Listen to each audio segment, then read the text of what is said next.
Welcome to Legends of the Hidden Horde, where we weave creative and mysterious tales of the unique cryptids that stalk the dark corners of the globe. Blending folklore and eyewitness accounts, we explore their origins, cultural impacts, and the chilling implications of what might truly hide in the unknown. These are their stories. Join us, if you dare. Now close your eyes and let the world fall away. Join me on the Richtersveld at midnight, a broken land of red rock and thorn where South Africa bleeds into Namibia. The orange river slides through it like black glass under the moon. No lights, no help, only the wind, thick with the smell of sulfur and something older than regret. This is Legends of the Hidden Horde, Episode 7, The Grootslang, Guardian of the Bottomless Pit. It is here, in the darkness of the Richtersveld, that the Grootslang waits. Not a fairy tale, not a quiet memory, something that remembers every soul foolish enough to chase diamonds into this dark place. The story I'm about to tell you began in 1917, but its roots stretch back to the first breath of the world.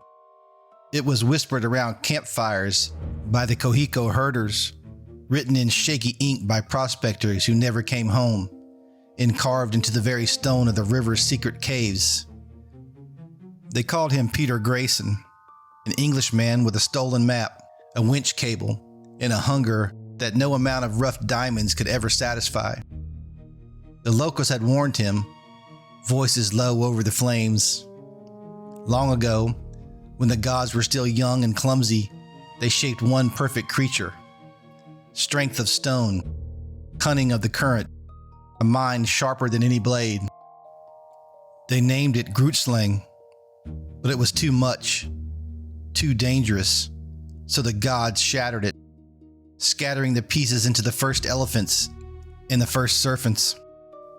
All but one. One Grootslang slipped the divine hand.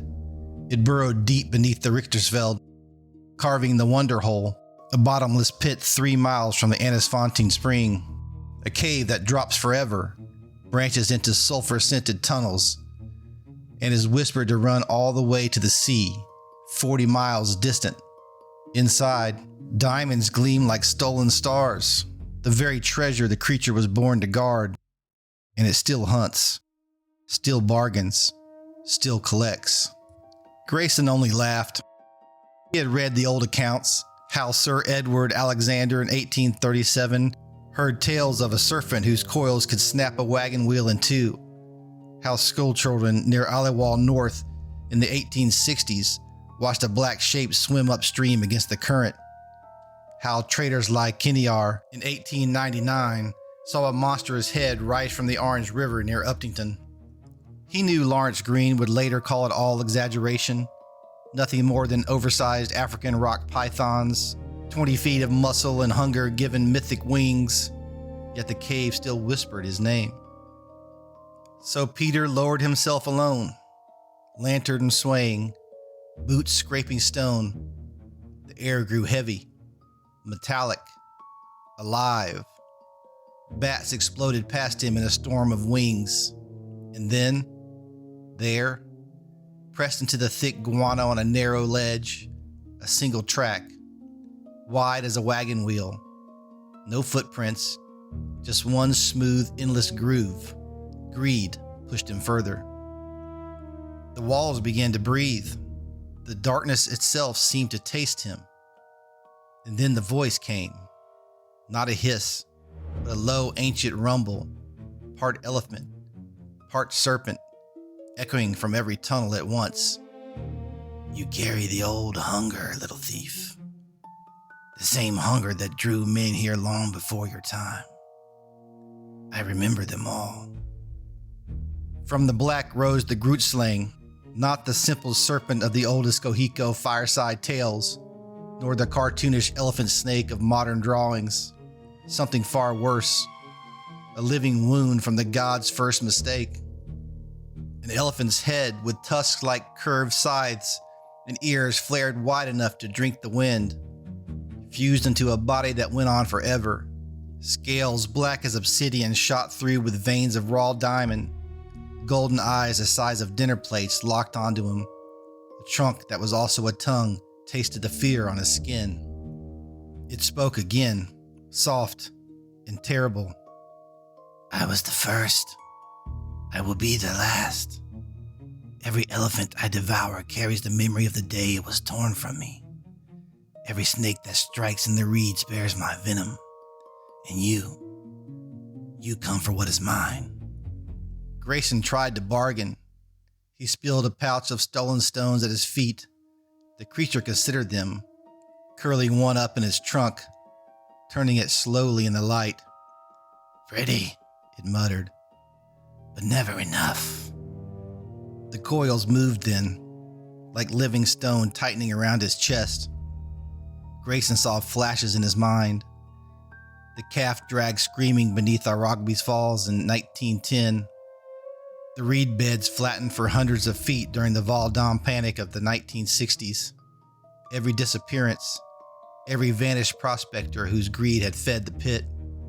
You will join them, the Grootslang whispered. Not as food, as part of the collection. His cable snapped, or perhaps it had never truly held. The desert wind carried back only one sound, a wet crunch, followed by laughter that glittered like grinding diamonds. 3 days later, they found his camp, the winch set neatly coiled. The map was gone, but in the dust beside it stretched a single perfect track, 3 feet wide, leading straight to the Wonder Hole and vanishing inside. The herders still refuse to approach Annisfontein Spring after dark. They say the Grootslang does not devour its victims, it keeps them, adds their greed to its own. And on nights when the river runs red, you can sometimes hear 2 voices rising from the pit. One still begging, the other offering diamonds for just one more soul. That's the Grootslang, a warning older than the land itself. The Grootslang never started as the dramatic elephant-serpent hybrid that floods today's screens and games.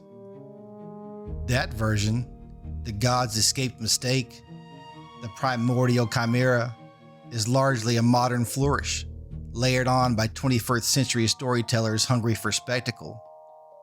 The older heart of the tale, preserved in F.C. Cornwell's 1920 prospecting journals and Lawrence Green's careful 1948 reporting, was simpler and far more chilling. A colossal guardian serpent born from the diamond-rich earth itself, a creature that punished men who came to rip treasure from unwilling stone. This is the first quiet revelation. Myths like the Grootslang are not mistakes of creation. They are mirrors held up to human greed. The Richtersveld's glittering caves and alluvian rivers drew colonial hands exactly the way the creature draws elephants, with the promise of immortal wealth. The bottomless pit is more than rock. It is the moral void of extraction. Dig too deep, bargain too hard, and something ancient, intelligent, and patient will pull you under. At its core, the Grootslang fuses 2 archetypes the African landscape knows intimately: the elephant's flawless memory and the serpent's unforgiving strike.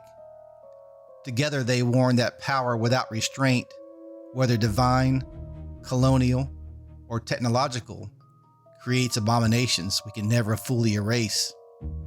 Even the divine mistake story, though newer, carries an eternal truth. Every time we engineer life, rewrite nature, or chase endless resources, we risk birthing something that escapes our control. And that is what makes the Grootslang terrifying for tomorrow. The Richtersveld is protected today, yet climate change dries the Orange River, mining pressures erode the caves, and the last elders who carry the oral warnings are slipping away. Soon the creature may live only as pixels in podcast episodes, harmless, distant, safe, but that very safety may be its final victory.